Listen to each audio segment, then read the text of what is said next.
ਗੱਲ ਇਹ ਵੇ ਕਿ ਮੇਰੀ ਹੁਣ ਮੈਟ੍ਰਿਕ ਤਲੀਮ ਹੈ, ਲਾਇਸੈਂਸ ਵੀ ਆਇਆ ਤੇ ਮੈਂ ਡਰਾਈਵਰਾਂ ਵਾਸਤੇ ਅਪਲਾਈ ਵੀ ਕਰਨਾ ਹੈ, ਕਾਂਸਟੇਬਲ ਡਰਾਈਵਰ। ਤੇ ਇਹ ਨਾ ਹੋਵੇ ਕਿ ਮੈਂ 5 ਸਾਲ ਜਾਂ 6 ਸਾਲ ਲਗਾਤਾਰ ਮਿਹਨਤ ਕਰਾਂ ਤੇ ਮਸਾਂ ਗੱਡੀ ਵੀ ਸਹੀ ਚਲਾਵਾਂ ਤੇ ਇਮਾਨਦਾਰੀ ਨਾਲ ਕੰਮ ਕਰਾਂ ਤੇ ਫਿਰ ਮੇਰੀ ਪ੍ਰਮੋਸ਼ਨ ਹੋ ਜਾਏਗੀ ਐਸਪੀ ਤੱਕ ਕਿ ਨਹੀਂ ਹੋਣ ਲੱਗੀ। ਇਹਦੇ ਬਾਰੇ ਮਾਲੂਮਾਤ ਲੈ ਕੇ ਦਿਆਂ। ਆਹੋ ਬੰਦਾ ਫਿਰ ਜੇ ਤੇ 5-6 ਸਾਲਾਂ ਦੇ ਵਿੱਚ ਐਸਪੀ ਬਣ ਜੇ, ਡੀਪੀਓ ਬਣ ਜੇ, ਫਿਰ ਤੇ ਫਾਇਦਾ ਨਹੀਂ ਡਰਾਈਵਰ ਭਰਤੀ ਹੋਣ ਦਾ। ਇਹ ਮਾਲੂਮਾਤ ਪੁੱਛ ਕੇ ਦੇ।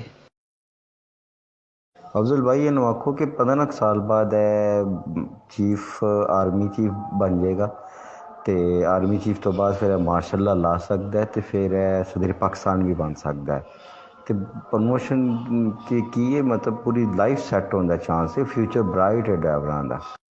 हाँ जी भाईजान, हो जाएगी प्रमोशन। 1.5 साल बाद तुम DSP हो जाओगे तो अगले 6 महीने बाद SP, फिर उस तो बाद 5 साल बाद ਤੁਹਾਨੂੰ RPO मुल्तान या मतलब RPO ਲਾ ਦੇਣਗੇ ਕਿਸੇ ਨਾ ਪਾਸੇ ਨਾ, ਪੰਜਾਬ 'ਚ ਨਾ ਆਇਆ ਤਾਂ ਬਲੋਚਿਸਤਾਨ 'ਚ ਲਾ ਦੇਣਗੇ ਸਰ। ਨਹੀਂ ਭਾਈ, ਅਗਰ ਤੁਸੀਂ 2-4 ਸਾਲ ਜਿਹੜਾ ਨਾ ਮਜ਼ੀਦ ਮਿਹਨਤ ਕਰੋਗੇ ਨਾ ਤੇ IG ਸਾਹਿਬ ਨਾਲ ਮੈਂ ਗੱਲ ਕਰਾਂਗਾ ਕਿ ਜਿਹੜਾ ਨਾ ਸਰ ਬੰਦਾ ਬਹੁਤ ਜਿਹੜਾ ਨਾ ਮਿਹਨਤੀ ਹੈ ਤੇ ਐਡੀਸ਼ਨਲ IG ਲਗਵਾ ਦਾਂਗੇ ਤੁਹਾਨੂੰ, ਠੀਕ ਹੈ ਨਾ।